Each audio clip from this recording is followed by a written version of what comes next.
Get on my face. That's assault. No. That's it. Citizens arrest. Over 28% of all air rage incidences are alcohol-related. And because these days alcohol is rarely complimentary, smuggling a bottle on board with the intention to imbibe is tempting, though illegal and usually disastrous. Are you taking the piss? No. Are you taking the piss? As off-duty private investigator Mike Norton will reveal. This was probably the worst flight I've ever been on. On the 23rd of March, EasyJet flight EZY1975 from Manchester to Paphos became a flight from hell when 6 intoxicated women kicked off. Mike Norton clocked the women as they came on board. I sort of looked across to Maxine, my partner, and I said, yep, they've definitely had a few. With evidence to suggest that the women had indeed been drinking their own booze on board, the plane was diverted from its planned route from Paphos to Athens, which didn't go down well. Are you taking the piss? No. Are you taking the piss? This no doubt stressful situation also led to confusion as to where they were being diverted to. You go to the street of Corfu as a young woman and you go and stand there. I think she got it in her head that we were possibly in Corfu.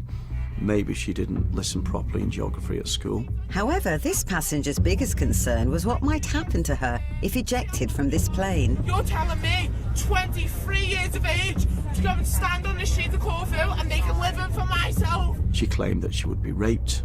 She claimed that she would have to work on the streets as a prostitute. Tell me again, tell me again. Do you want me to be a prostitute? Do you want me to be a prostitute? So we see a situation here where in psychological terms we have what's called a drama triangle. Do ya? Do ya? Do ya? We have a victim and we have an aggressor, and we also have somebody in the third point of the triangle as a rescuer.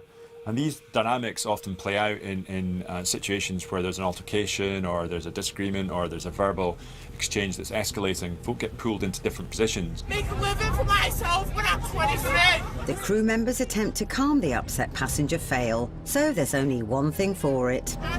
You're telling me to live on the streets of Corfu? Nah, from Vietnam. Take me home. Mike also offers firm advice at this point. The best thing you can do is walk. Don't start with me, because I'm still comfy. Stop it! Oh my God. Seriously. But instead, the troubled passenger is so enraged, she only digs herself deeper.